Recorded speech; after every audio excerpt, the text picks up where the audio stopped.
बिस्मिल्लाहिर्रहमानिर्रहीम। Water scarcity को देखें तो 22 मार्च को वर्ल्ड वाटर डे सेलिब्रेट किया जाता है। उसके अलावा वाटर फॉर पीस इस साल का स्लोगन है। वाटर स्कार्स नेशंस को कहते हैं जिनके पास 1000 cubic metres of renewable water supplies per person per year से कम होती हैं, जबकि वाटर स्ट्रेस्ड कहेंगे अगर 1000 to 1700 ये फिगर हो जाएगी। इसके अदर नेम्स देखें तो उसके अंदर वाटर स्ट्रेस या वाटर क्राइसिस भी आ जाते हैं। वाटर रिसोर्स होते हैं सरफेस वाटर फ्लोइंग जैसे स्ट्रीम, रिवर्स और बेजनल जैसे पॉन्ड्स और लेक्स हो सकते हैं और ये लोगों की पहुंच में होते हैं तो इसलिए ज़्यादा इस्तेमाल होते हैं। जबकि ग्राउंड वाटर वो पानी होता है जो कि ज़मीन के नीचे मौजूद होता है। बेसिकली ज़मीन के नीचे जब पानी जाता है तो वो ग्रेविटी की वजह से जाता है और वो ज़मीन के नीचे जो वॉइड्स होते हैं रॉक्स के दरमियान उनको फिल कर रहा होता है। तो एक स्टेज ऐसे पे वो पहुंच जाता है जहाँ पर नीचे वाली जो इम्परमिएबल रॉक्स की लेयर होती है वो पानी को फर्दर नीचे नहीं जाने देती और पानी वहाँ पर की तमाम वॉइड्स को फिल करके उधर रिजाइड कर लेता है। तो उसे कहते हैं कि जोन ऑफ सेचुरेशन। और जोन ऑफ सेचुरेशन के ऊपर जोन ऑफ एरेशन होती है जो कि मॉइस्ट होती है लेकिन सेचुरेटेड नहीं होती। और इन दोनों जोन्स का जो बाउंड्री होती है उसे कहते हैं कि ये वाटर टेबल है।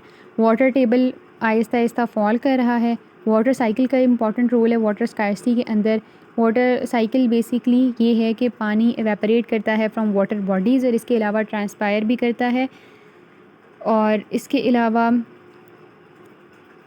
यानी मतलब ट्रांसपायर भी कर लिया, एवेपोरेट भी कर लिया तो ऊपर जाकर फिर क्लाउड्स के अंदर रेन फॉर्मेशन हुई और फिर वाटर रेन के ज़रिए दोबारा दुनिया की वाटर बॉडीज़ के अंदर आ गया।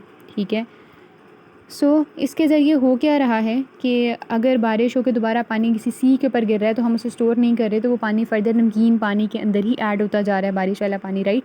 और इसके अलावा अब सॉल्ट वाटर को अगर हम देखें तो 97.4% सॉल्ट वाटर है। इतना ज़्यादा मतलब ग्लोब को देखें तो वो ब्लू ब्लू नज़र आता है, तो सॉल्ट वाटर इतना ज़्यादा है।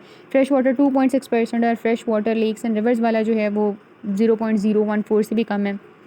हर साल उन्होंने बताया कि 1 metre thick layer around the globe पानी की वो इस वजह से एवेपोट्रांसपिरेशन की वजह से रिमूव हो रही होती है। और स्ट्रीम्स एंड रिवर्स को रीन्यू करने के लिए 2 वीक्स चाहिए होंगे इस प्रोसेस से। 40,000 years to recycle all water in oceans. अच्छा, फिर आगे चलते हैं तो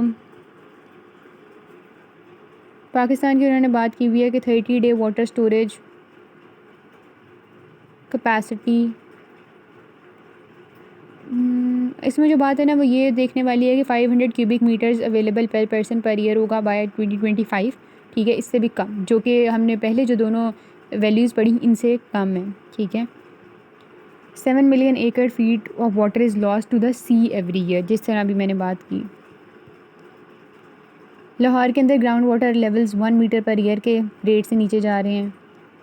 और अगर हम देखें हम पानी कहाँ कहाँ पर इस्तेमाल कर रहे हैं तो टॉयलेट सिंगल फ्लैश में 11 लीटर इस्तेमाल हो रहा है, शावर के अंदर 36500 लीटर्स ईयर इस्तेमाल हो रहा है। और बाथ के अंदर अगर देखें तो 150 litres, dish washing by hand 18 litres, washing machine 150 litres, general use में per person 18 litres and leaving tap पर water open while brushing your teeth 5 litres. Water scarcity क्यों हो रही है? फ़िज़िकल और इकोनॉमिक स्कैर्सिटी दो तरह की हैं। फ़िज़िकल क्या है कि स्टोरेज, फ़िज़िकल क्या है कि लोकल इकोलॉजिकल कंडीशन की वजह से हो रही है और इकोनॉमिक है कि इनएडिक्वेट वाटर का इंफ्रास्ट्रक्चर है। क्लाइमेट चेंजेस किस तरह से इफेक्ट कर रहे होते हैं कि 1 डिग्री जब इंक्रीज़ करता है तो 20% रीन्यूएबल वाटर रिसोर्सेज ड्रॉप हो जाते हैं। ग्लोबल वाटर शॉर्टेज देखें तो उसमें सबसे पहले उन्होंने बताया हुआ because of inequalities of water cycle. और इसकी वजह से इफ़ेक्ट्स इसके क्या होंगे कि हंगर, पॉवर्टी, सैनिटेशन इश्यूज़ और डिजीज़, कॉन्फ्लिक्ट्स होंगे और बायोडाइवर्सिटी का लॉस होगा। एफिशिएंसी हम किस तरह से इंक्रीज़ कर सकते हैं? इसमें फ़र्स्ट पॉइंट है कि हम इनपुट रिडक्शन कर लें। ठीक है। दूसरा पॉइंट है कि हम ड्रिप इरिगेशन का इस्तेमाल करें, यानी टेक्निकल और सोशल चेंजेस कर लें। फिर है सोशल चेंजेस के अंदर कि हमारा जो रहन सहन है regarding domestic animals and food और क्रॉप्स वगैरह उसको हम चेंज करें।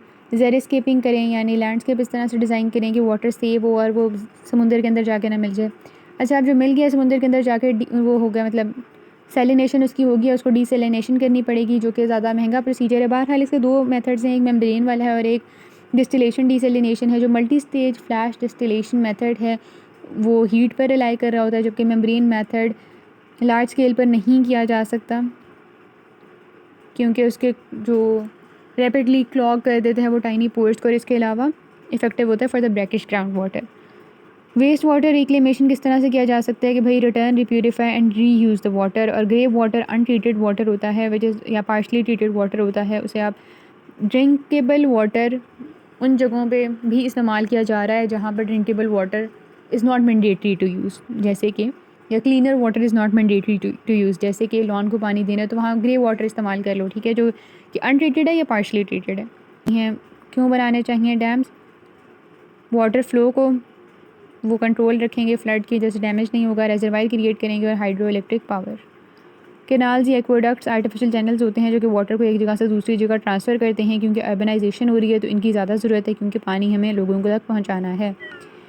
अच्छा, फिर इसके अलावा है कि हम अगर टैक्स लगा दें तब भी लोग पानी ध्यान से इस्तेमाल करेंगे। वाटर कंजर्वेशन किस तरह से की जा सकती है कि आप अवेयरनेस करो, वाटर मैनेजमेंट करो और डोमेस्टिक कंजम्पशन कम करो, वाटर हार्वेस्टिंग कर दो, ठीक है। उसके बाद है कि वाटर सेविंग गाइड किस तरह से सेव किया जा सकता है कि आपने क्या करना है कि कंज़र्व किस तरह से किया जा सकता है, ये उन्होंने मेथड लिखे हुए हैं, ये मतलब बहुत लंबी चौड़ी कहानी है।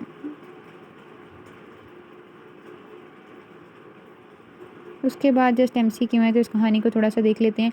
शावर किस तरह से करना चाहिए? पहले wet down soap up rinse off 4 gallon इस्तेमाल होगा, अदरवाइज़ 25 गैलन इस्तेमाल होता है। टब बाथ नहीं इस्तेमाल करना चाहिए क्योंकि फुल टब 36 गैलन इस्तेमाल करता है और 1 गैलन इक्वल्स टू मतलब 3.5 या 4 लीटर, ठीक है। टॉयलेट के अंदर मिनिमाइज फ्लशिंग, हर फ्लश में 7 गैलन इस्तेमाल हो रहा होता है और frequent flushing is wasteful. Washing hand full, अगर आप